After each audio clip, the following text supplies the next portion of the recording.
हमारे शास्त्र वर्णन करते हैं कि दरवाजे पर नींबू और मिर्ची क्यों टांगा जाता है। दुकान के बाहर, घर के बाहर नींबू मिर्ची क्यों टांगते हैं?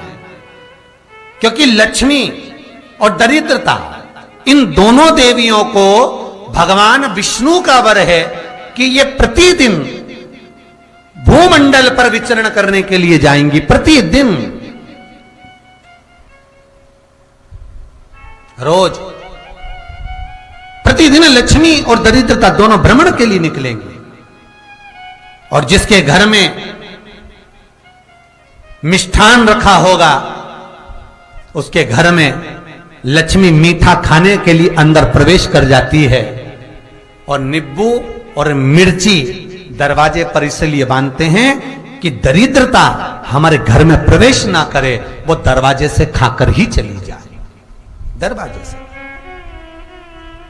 एक बात बहुत ध्यान रखना, जिसके घर में फ्रिज में, डलिया में या रसोई घर में नींबू और मिर्ची ये दोनों एक ही जगह रखे रहते हैं, उसके घर में कभी शांति नहीं रहती है। सास बहू का, ननंद भाभी का, भाई भाई का, परिवार में कुछ ना कुछ क्लेश जरूर ही होगा। 4 दिन अगर अच्छे निकल गए तो 5वें दिन क्लेश का जाएगा। 5 दिन अच्छे निकल गए, 6ठा दिन क्लेश का जाएगा। कुछ ना कुछ, एक जरा सी कटोरी पड़ी है उसके पीछे विवाद चालू हो जाएगा, जरा सा पानी ढुल गया उसके पीछे विवाद चालू हो जाएगा, बेडशीट बदल रहे थे उसके पीछे विवाद चालू हो जाएगा, पति कक्ष में आया विवाद चालू हो जाएगा, तुमने एक शब्द कहा, कोई लड़ाई की बात नहीं करी, फिर भी विवाद चालू हो जाएगा। समझ लेना कि घर के रसोई घर में या फ्रिज में नींबू और मिर्ची साथ रखा हुआ है तो वो क्लेश तो देगा ही। पंडितों से पूछोगे, ज्योतिषाचार्यों से पूछोगे, वो कहेंगे मोती पिना दो, कोई कहेगा पितृदोष हो गया, कोई कहेगा कालसर्प दोष हो गया, कोई कहेगा वास्तु दोष हो गया, पर वो आपको ये नहीं बताएंगे कि नींबू और मिर्ची एक डलिया में रखा हुआ है।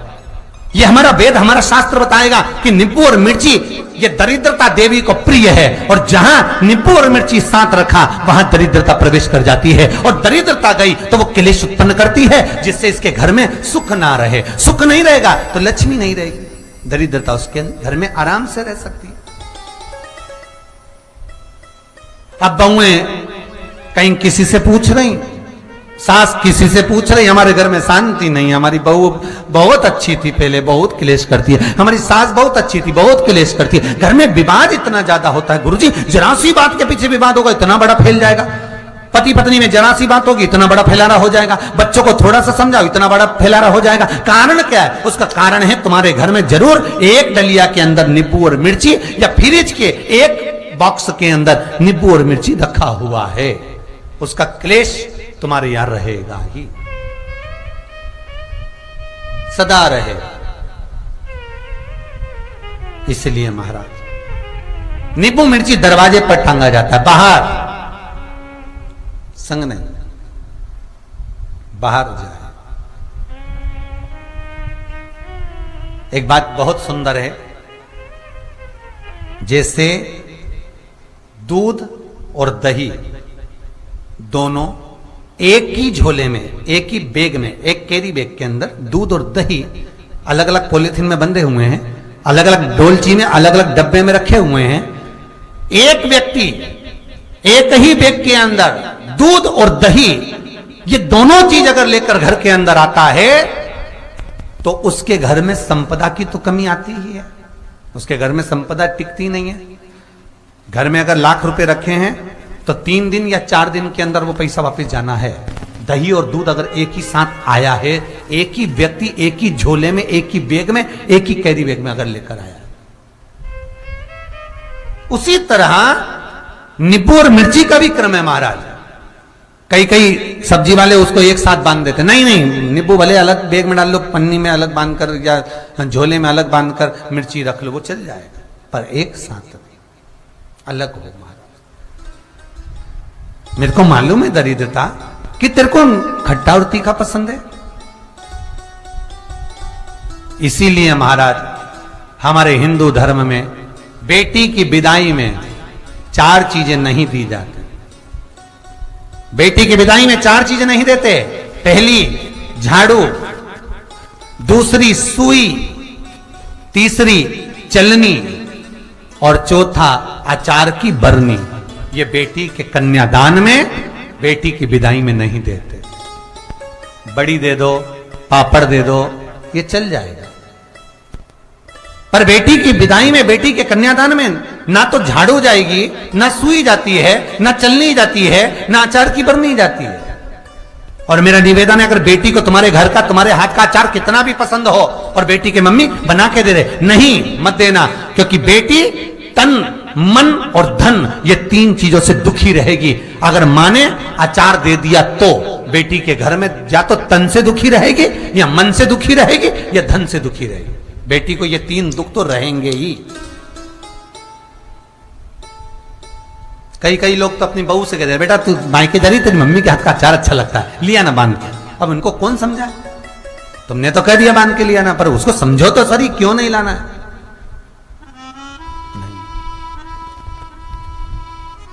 महाराज, दरिद्रता देवी को क्रोध आ गया।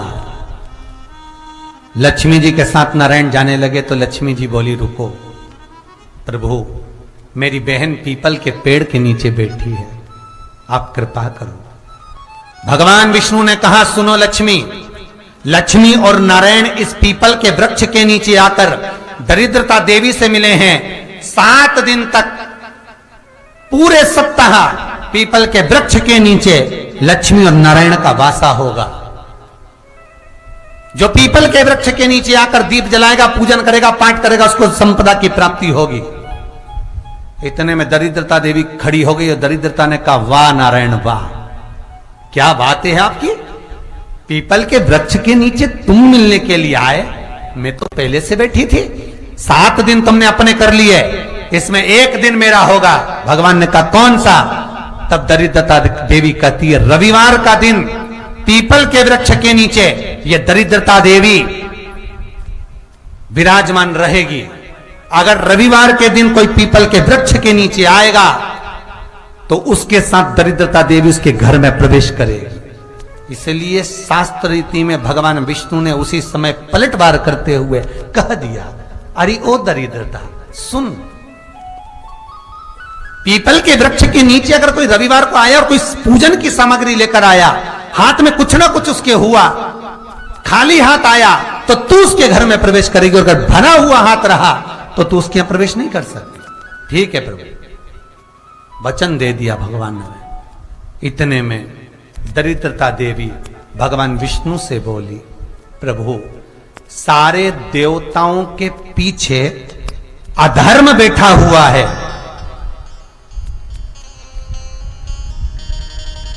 सारे देवताओं के पीछे अधर्म बैठा हुआ है, दुख और दरिद्रता कहां जाकर बैठे हैं, आप स्थान बता दीजिए।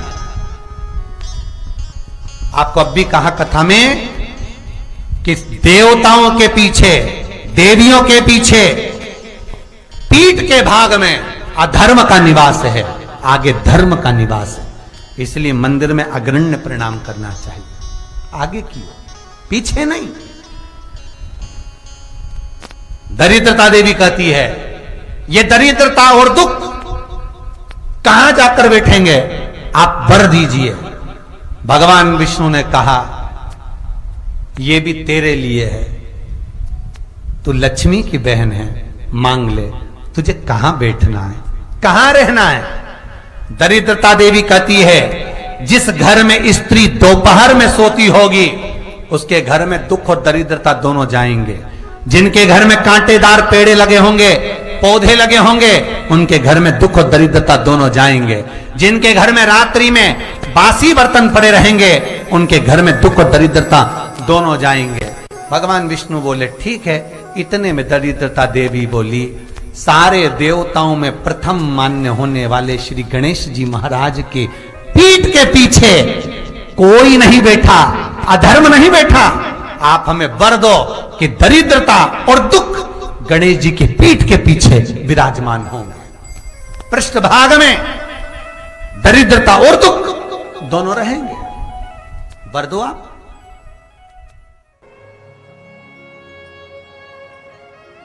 केवल एक मेरा देव अधिदेव महादेव ऐसे हैं, पार्वती मैया जब भोजन परोसती है, कड़िया की रोटी बनाई, काकड़िया की साग, और परसे माता पार्वती जी पावे भोलानाथ, मन शिव रटोरे, छोड़ दो कपट मन शिव रटोरे। आकड़िया की रोटी बनाई और काकड़िया की साग। पार्वती जी जब जब भोजन बना के तैयार रखती हैं, शंकर भगवान के सामने थाली आती है, शिव जी के सामने जैसी थाली पहुंची, बाबा भोलेनाथ जी के सामने जैसी पात्र आया भोजन का, शंकर भगवान सबसे पहले भोजन करने से पहले नंदी की ओर देखते हैं, नंदी शिव जी की ओर देखता है। तब पार्वती जी 3 बार भगवान महादेव से प्रश्न कर चुकी, ऐसा क्या कारण है कि मैं भोजन बनाकर तुम्हारे सामने रखती हूं और नंदी की ओर तुम मुड़कर देखते हो? भोजन में कोई कमी रह गई, भोजन में नमक रह गया, भोजन में मिर्ची रह गई, भोजन में घी रह गया, भोजन में क्या कमी रह गई कि मैंने थाली रखी और तुमने नंदी की ओर देखा? ऐसा है क्या?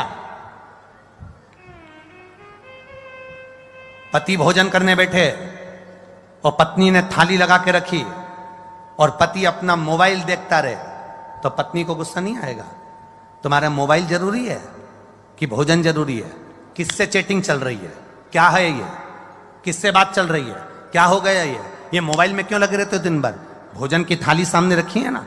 माता पार्वती जी ने शिव जी के सामने भोजन की थाली रखी और भगवान शंकर भगवान ने नंदी की ओर मुख कर कर देखा। जो नंदी की ओर देखा तो पार्वती जी ने गुस्सा कर दिया। माता पार्वती जी बोली, प्रभु एक बात बताओ, मैं रोज भोजन की थाली लाती हूं और आप भोजन की थाली देखकर नंदी की ओर देखते हो, ऐसा है क्या?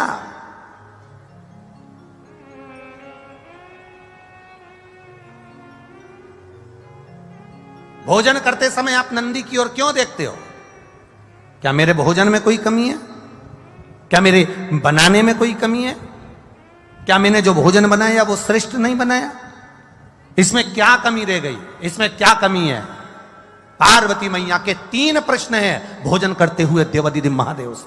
3 प्रश्न, लिंग पुराण के, स्कंद पुराण के, कुर्म पुराण के और ब्रह्म विवर्त पुराण के, ये 3 प्रश्न भारी हैं। और प्रत्येक नारी के जीवन के ये 3 प्रश्न बड़े भारी होते हैं।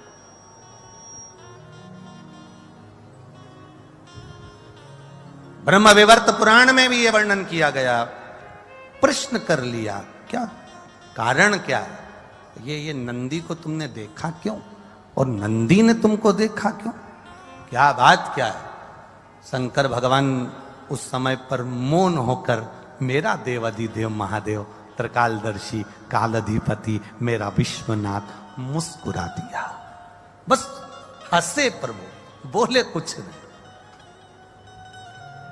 जब कोई प्रश्न बड़ा भारी होता है ना और कुछ अच्छा ही होता है ना, तो मुस्कुराया जाता है।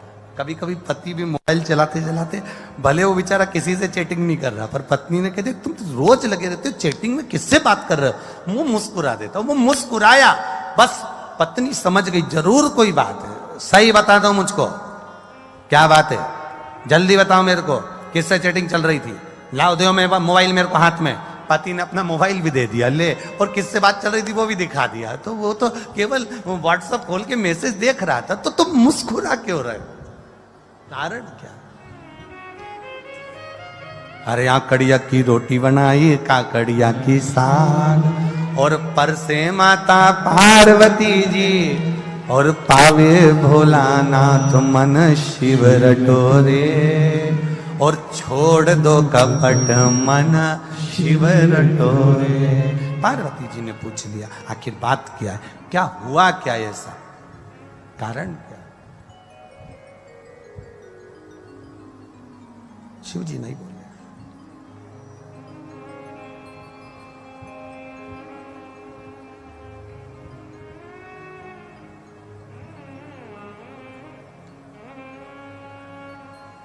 शिव जी नहीं बोले। थोड़ी देर बाद मां जगत जननी जल का पात्र लेकर आई।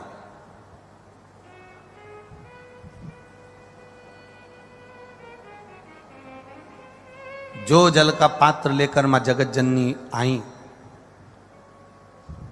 शिव जी ने अपनी केश को जटा को हाथ लगाया,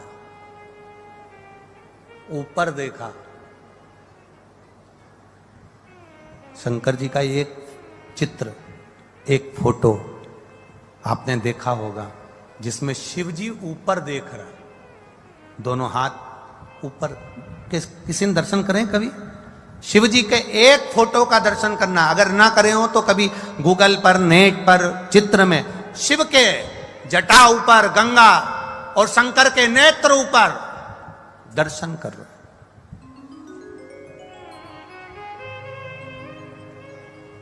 पार्वती जी ने फिर प्रश्न कर लिया, मेरे एक प्रश्न का उत्तर नहीं दिया आपने। मेरा दूसरा प्रश्न है, मैं आपके लिए जल लेकर आई तो आपको ऊपर देखने की क्या जरूरत थी? अगर मैं जल लेकर आई हूं तो ये ऊपर देखने की क्या जरूरत है? क्या है ऐसा ऊपर?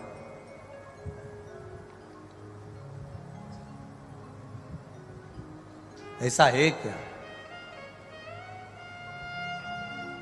शिव जी ने कोई उत्तर नहीं दिया। कभी कभी उत्तर ना दिया जाए तो ही अच्छा है। जब प्रश्न की ललकता व्यक्ति के अंदर आ जाती है तो उत्तर पाने की चाह उसके अंदर बढ़ जाती है।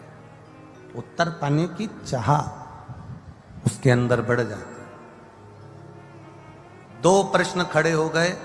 पहला प्रश्न क्या है कि भोजन की थाली लगते ही नंदी को तुमने क्यों देखा और नंदी ने आपको क्यों देखा? दूसरा प्रश्न क्या है, भोजन के लिए जब मैं जल भर कर लाई हूं आपके पीने के लिए तो आपने ऊपर क्यों देखा, किस लिए देखा? और महाराज तीसरा प्रश्न, जब भोलेनाथ भोजन की थाली पे से उठ गए, जल पान कर कर उठ गए, जब मेरे शंकर भगवान जल पीकर भोजन की थाली पर से उठकर जब चले और बाहर जाकर केवल खड़े होकर मेरे भोलेनाथ ने कुछ देर नेत्र बंद करे, तब फिर माता पार्वती ने प्रश्न कर लिया कि मेरे नाथ, अब ये तीसरा प्रश्न है आपके चरणों में कि आपने बाहर जाकर नेत्र बंद कर कर क्यों खड़े हो गए? कारण क्या है? कारण क्यों? कि शंभु शरणे पड़ी मांगू घड़ी रे घड़ी, दुख काटो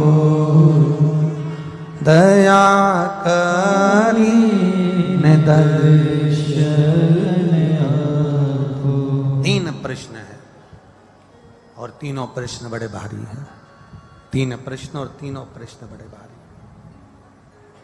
शिव जी शयन में विश्राम करने के लिए मेरे भोलेनाथ जी बैठे थे, लेट रहे थे, तभी उसी समय पार्वती मैया आ गई। शिव जी के चरण के नीचे के तलवे को मेरी माता पार्वती जी ने हाथ लगाया है, शंकर भगवान के पांव के तलवे में। बहुत बहुत ध्यान देना।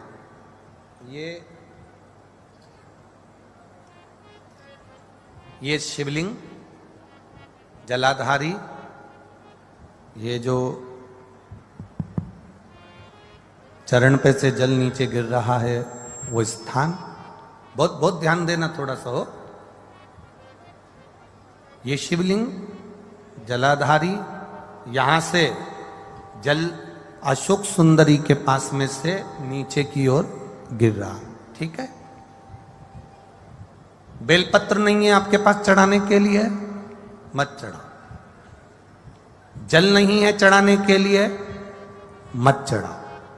अक्षत नहीं है चढ़ाने के लिए, मत चढ़ाओ। पुष्प नहीं है शिव जी को चढ़ाने के लिए, मत चढ़ाओ। शमी पत्र नहीं है, मत चढ़ाओ। पर किसी शिवालय में, किसी शंकर के मंदिर में अगर तुम गए हो, तुम्हारे पास में कुछ भी नहीं है, जो भी भगवान का दर्शन तुमने किया है तो यहां से जो पानी नीचे गिरता है उस गिरने वाले स्थान पर मात्र अपने हाथ का 3 बार स्पर्श कर कर बाबा से दिल की बात कहकर आ जाओ तो मन की मुराद बाबा पूर्ण कर देता है। वो सहज प्रसंग है। माने मेरी माता पार्वती जी ने शिव जी के चरण के नीचे के तलवे को मेरी माता ने स्पर्श किया है। आज बाबा बैठे हुए और माता ने चरण के तलवे को स्पर्श किया।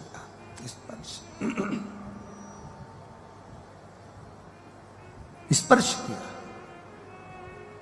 बस अब पार्वती जी ने प्रश्न नहीं किया।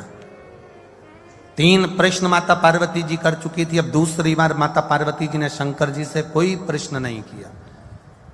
मेरा धर्म पत्नियों से निवेदन है, तुम्हारे पति से तुमने एक प्रश्न किया और उसका उत्तर अगर वो नहीं दे रहे हैं तो तुम मौन हो जाओ, चुप हो जाओ, पीछा मत पकड़ना। पर तुम्हारी आदत इतनी विचित्र है, जब तक उस बात के पीछे तुम्हारी लड़ाई नहीं हो जाए तब तक तुम वो बात कभी खत्म करती ही नहीं।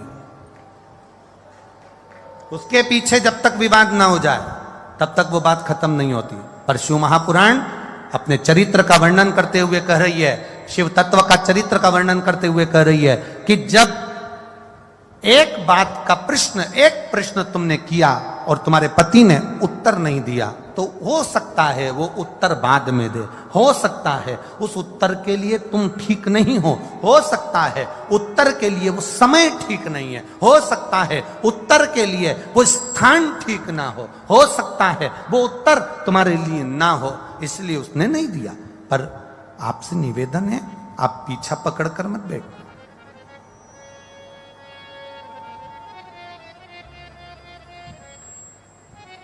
कई माताओं की आदत होती है, कई आवाज पकड़ रहा है, गला पकड़ रहा है। कई माताओं की आदत रहती है, पीछे के गए हुए लोगों को ज्यादा उखाड़ते हैं।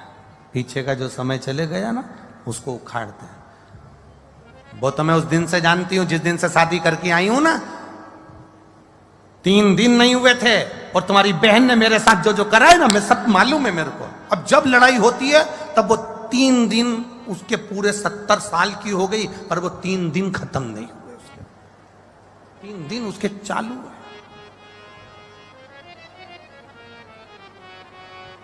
अब मेरे महादेव जी ने क्या करा, केवल चरण के तलवे को स्पर्श किया था मेरी मां ने, केवल चरण को स्पर्श। और शिव जी ने कह दिया, गौरा, ए गौरा, ए हिमालय सुता, ए विनायक की महतारी, ए षडानंद कार्तिकेय की मां, जगत का भरण पोषण करने वाली है जगत जननी, तुमने 3 प्रश्न मुझसे किए। अब प्रश्न नहीं करा है मेरी माता ने, केवल एक बार प्रश्न कर कर मेरी माता भूल गई। और भूलने के बाद मेरी मां महादेव के चरण के उस रज को, उस नीचे तलवे को केवल स्पर्श करी और शिव जी ने उत्तर देना प्रारंभ कर दिया। सुनो हिमालय सुता, सुनो गोरा, सुनो हे जगत धात्री जगदम्बा, हे दुर्गा, सुनो, तुम्हारा पहला प्रश्न था कि मैं भोजन की थाली के सम्मुख बैठा तो नंदी को क्यों देखा, किस लिए देखा, और नंदी ने मुझे देखकर अपने शीश को क्यों हिलाया। सुता, हे हिमालय सुता, उसका केवल एक उत्तर है, मेरे को लोग विश्वनाथ कहते हैं। विश्वनाथ का मतलब तुम जानती हो सुता? विश्वनाथ का मतलब तुम्हें मालूम है पार्वती? पार्वती जी कहती हैं, हां, जो विश्व का नाथ है।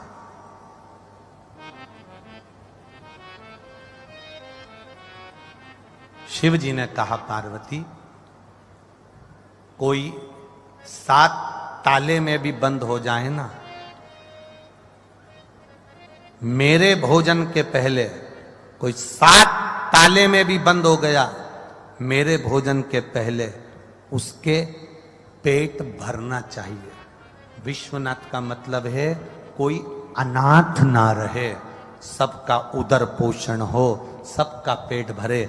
जब तू थाली रखती है, मैं नंदी को देखकर पूछता हूं, क्या सारे संसार के जलचर थलचर वायुचर कितने, एक भेल मछली है, एक बड़ा सा हाथी है, एक बड़ा सा जानवर है, एक बड़ा सा जीव है, हजारों मछलियां करोड़ों जीव उसको खाते हैं, एक साथ उसके पेट भरने में, एक बड़ी भेल मछली का पेट भरने में हजारों टन भोजन लग जाता है।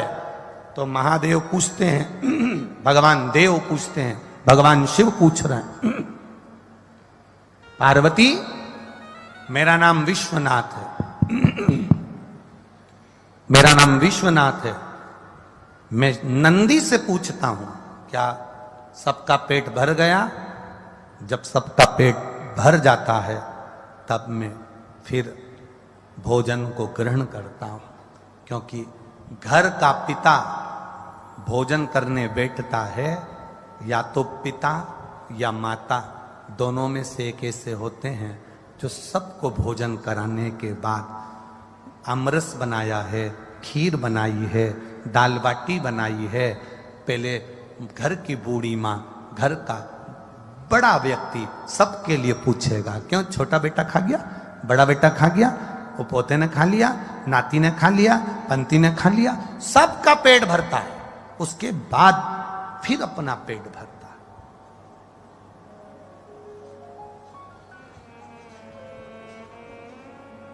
मैंने नंदी से पूछा क्या सबका पेट भरा गया?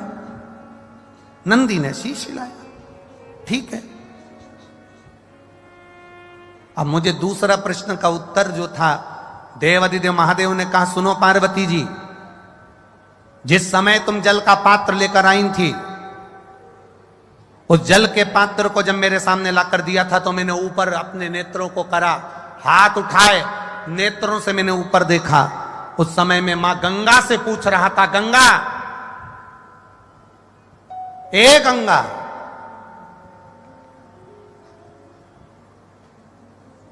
तेरे तट पर आए हुए जीव, या जिसने एक बार मुख से हर हर महादेव कहा हो, जिसने बम बम भोले कहा हो, जिसने भूलवश ओम नमः शिवाय कहा हो, जिसने भूल से भी मेरे मंदिर के सामने से निकल कर चला गया हो, जो भूल से भी मेरे मंदिर की ओर मुड़ कर देख लिया हो, जो भूल से भी मेरे मंदिर की रज उड़ के जिसके सिर पर चली गई हो, तो महादेव कह रहे हैं, मैं गंगा से पानी पीने से पहले पूछ रहा था, क्या तूने उन सभी जीवों का कल्याण कर दिया? जब गंगा का इशारा हुआ तब मैंने जल का पान करना प्रारंभ करा। शिव गंगा से पूछते हैं।